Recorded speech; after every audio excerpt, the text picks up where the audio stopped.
Serving on the Douglas County Board, and I'm sure the council members have run into this at various times where, you know, and I don't blame the unions for this. They've got the card, they may as well play it. Oh, you're going to get tough. You're going to be a fiscal conservative, huh? You're going to draw the line. You're going to drive a hard bargain. Do you know what the comparable cities are? You know, have you checked the numbers? Have you run the numbers and so forth? We say the numbers should be here. You're going to dig in and say the number goes here? All right, but it's like the Patriots with the cannons on the high ground surrounding you. You know what? I'll see you in Lincoln. We'll go down to the CIR and you'll get the hell kicked out of you, and then you will still meet my number.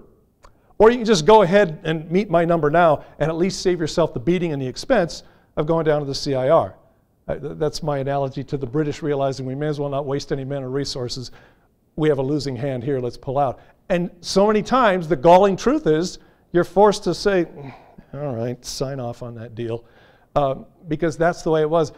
What's so frustrating to me is I thought this new CIR system was putting us on the high ground. Apparently that's still somewhat in doubt. But even if that's the case, our position is, what should the city do? Dig in, make a stand, drive a harder bargain, stop negotiating out of fear. You can't let that stop you, all right? The way the state law has been working over the years, it's turned taxpayers into ATMs for the unions and for politicians who want to accommodate them, okay? Like I said, you may as well meet our number, because if you don't meet it now and you go fight us in Lincoln in the CIR, that's just going to run up a bill for your taxpayers. You're still going to have to pay us what we're asking for anyway. That's the way it's been working. Status quo is not going to change without a showdown, without a fight. Now, I'm not cavalier about that. I know you go to these government panels and that's hostile territory. It's hostile territory, whether it's Turk, if you've got a property tax dispute, or these things are usually work in favor of the government, and it's the government and its people who know how the committee and the commission works, and it's always hostile for the challenger, but we can't take that position. What I heard during the personnel board hearing was just constant defense. Well, that was in the previous agreement, and we don't want to fight that out, and the CIR mandates that, and no. We need to try to drive a harder bargain, and if the union doesn't agree to it, maybe it's the city that ends up going to the CIR. We may just have to go down there and find out exactly what we have in this new CIR. I don't know how it's going to turn out for sure. Maybe we get a bloody nose out of it, but we need to get in there if that's what it takes, find out what we have. What cards do we really have in this new CIR, and then we'll see where we are. But the way it is now, I just get the feeling like my negotiators, my advocates in this, the people on the city side, they seem paralyzed with fear. You can't go into it that way. All right, back to the pension provisions. Now, this is what's in the contract. This is what's proposed in the contract. Active firefighters would pay 16%, I'm using round numbers here, 16% of salary to fund their pensions. So those would be obligations from the present and moving forward. They don't pay anything toward the unfunded liability left over from the 2003 contract, the one that set in motion this huge unfunded liability we have now. What they would do instead to address that problem is over time, they're going to accept reductions in pension benefits to the tune of about 12%. Now, on the taxpayer side, you're being called upon to pay 21% to the pension fund, to the active, I'll call it the new stuff, the present and moving forward, and then you're also required to pay 12% to clean up the mess from 2003. So your total commitment is 33%.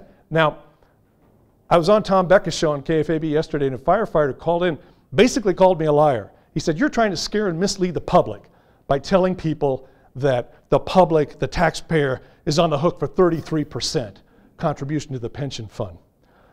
I shoehorned this next slide in last night, and I don't know if you can see that or not. Somebody out there, tell Jerry the firefighter, this slide's for him, okay? And I don't know if you can read this. Well, I'll be real quick here. In the middle of, this is the contract, this is the proposed contract, page 121. You can see at the top, pensions. In the middle of the page, the member shall contribute every biweekly period 16% of his or her pensionable earnings. Okay, that's the active firefighters funding their pension system. City shall contribute 21%. That's what I was just showing in the previous slide. Now, section 3, I keep forgetting I got my little thing. Section 3 here This is the one that says, now we got that $520 million unfunded out there, created by the 2003 contract. The city and the members, meaning the union members, through the collective bargaining process, have agreed that the parties will collectively contribute 23.5% of payroll through either cash contributions or benefit reductions. I'm going to round that up to 24%. All right? So we've got a combined 37% that we're going to spend to fund the present and future pension liabilities, and we're going to do a combined 24% to clean up the old mess. Now, the next page you see is 123. Obviously, in between is page 122. What starts on page 122 are these various different categories and ways that benefits will be reduced for the current firefighters, their pension benefits. 3% here, 4% there, 0.5% here. The last three sections here are the tail end of that analysis, and you get a total of 11.55% of payroll. I'm going to round that up to 12%. That's the reduction in benefit contribution that the firefighter makes. Now, right below that, city shall contribute annually a cash contribution of payroll equal to, I'm calling that 12%. By the way, there's that little kicker down there. This money you're paying to clean up the old mess, you don't get to count that before the CIR. Still find that galling. But anyway, I just want to make crystal clear that the taxpayer is on the hook for a 33% contribution to the pension fund. Now, for the firefighter, it's 16% of cash payment, and then another 12%, but it's in benefit reduction. Now, I got to tell you, that's kind of squishy to me. That doesn't quite do it for me, because that reduced benefit, that's deferred, that's over time, that's not the same as upfront cash 12% right now, year after year after year. So I'm not real excited about that 12% benefit reduction. I'd rather see the firefighters right in there with me. We'll each contribute 12% cash to clean up the old mess, the 2003 mess. Okay, it would look something like this. Instead of what the contract proposes, all right, the firefighters pay 16% to fund their own, 12%. Now I'm saying here they pay. This isn't benefit reduction. They're going to pay 12% to clean up the old mess for a 28% commitment, and then, well, you saw the numbers. We pay 21% for the current firefighters in their pension plan, 12% to clean up the old one that we don't get to count for the CIR, for a 33% commitment. How about this? If you go in the private sector, typically it's an employer-employee match, right? Well, heck, Social Security, that's an employer-employee match. It's quite common that the employer's contribution would be less than a match, okay?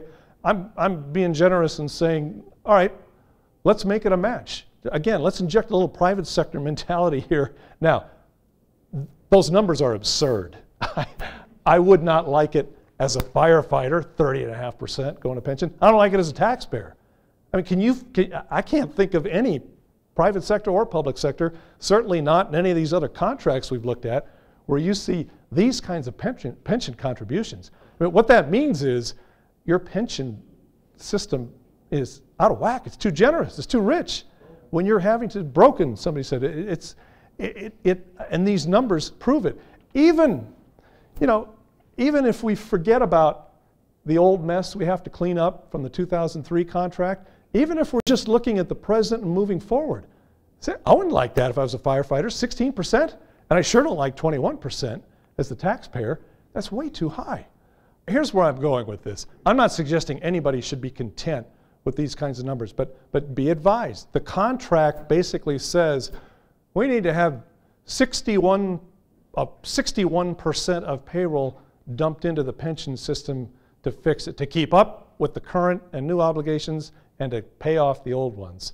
And so the question is, okay, how are you going to divvy it up? I'm saying we should make it 50-50 split if that's what it's going to be, but we shouldn't be content with these numbers. In fact, I am counting on the fact that firefighters are going to say, no way, I'm not going to pay 30.5%. Well, you got two options then, all right? The first one is reduce benefits in the pension formula, bring down the payroll contribution. My goal in this is to convince the firefighters we're on the same side. we're on the same side. We're going to split. It's unfair to both of us. So we're going to split the unfairness. We're going to bear the burden equally, and we both have an interest in reducing. Firefighter, if I were you, I'd say, knock the pension down, and I want to keep more money now. Okay? Bring it back down to some semblance of reality. Okay? Competing, parties paying the same split, they shouldn't both be paying 30% to cover this. And even, remember, even if we take out the unfunded liability we got to make up for from the past, it's still a 37% figure, 21 from us, 16 from the firefighter. We got to get the firefighters on our side. They need to be going to their union and to city hall leaders and saying, okay, enough. Now we understand the problem. This pension system, they overreached in the previous agreement, and we can't do business as usual. Okay, it's just going to kill us financially. Now, the second one, somewhat facetious, get your union colleagues and the politicians who accommodated them and have them throw a fundraiser for you every year and kick in $5 grand each and raise about $1 million and supplement your pay. They could, in that way, give something back to you, because their overreaching has made it harder for you to fund and collect your pension. Now, I don't think the odds are real good that that's going to happen, but my point to the firefighter is, I'm not your enemy. The taxpayer is not your enemy. Your beef is with your union colleagues and the politicians who made that deal in 2003, and then all the 100 or 200 people that have retired since then and are collecting the huge pensions. And so now we got to pay for them, and we're trying to keep up and pay for you, the current active firefighter. That's why both of us, you, the firefighter, and we taxpayers, we're getting killed under this arrangement. We have to get them on our side to realize, okay, the problem here is this pension formula is too high. We're going to have to push that down. When you leave tonight, there's going to be a one-pager out there. We've got all kinds of stuff for you, brochures and things and so forth. But make sure you get the one-pager that summarizes our presentation, and in big letters at the bottom it says, push the pension down. If you tell nothing else to your people at City Hall, we got to push that pension down.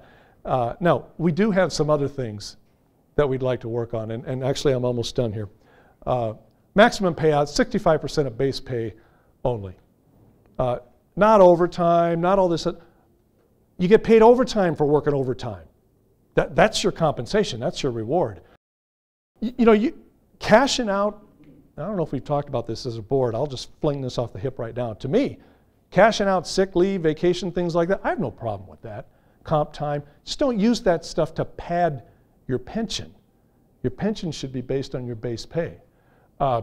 Move the firefighters into the civilian employees benefits package. I'm told by some people that would give us some great health care savings. The contract wants to say that taxpayers have to fund a 2,000 hour per year union position, basically make the union head a taxpayer funded person. The CIR's already issued a ruling saying 1,200 hours a year for a union business. For 5 people, to be spread over 5 people. Thank you, Dave. Now, there was also a very important CIR ruling in the last year that said staffing, number of firefighters hired is a management prerogative. Now, what should they be paid? Then the CIR gets involved, and you've got other considerations. But as far as how many should we hire, management prerogative. That's from the CIR.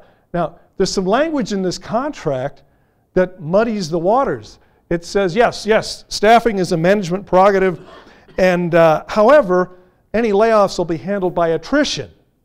And then there's another qualifier that says something about, well, unless maybe if we meet a voluntary goal by August of 2011, get rid of all of it. Just get rid of language, anything referring to staffing, just leave it as an unfettered management prerogative per CIR ruling. This is one of the, I think I can say for the board, this is one of the crucial points, that management has to have unfettered discretion in this area if we're going to control costs. Get rid of all these different special pay categories, longevity and other things, bureau pay, and it's one thing to say, hey, we're willing to freeze wages for a year and a half or something, but then if you're getting it back through all these other little, get rid of that stuff. I don't want to spend a lot of time on the LASIK. It's just, and everybody knows it's not a big dollar item. We don't have any beef with the firefighters getting LASIK. They got to be able to see, preferably without glasses, but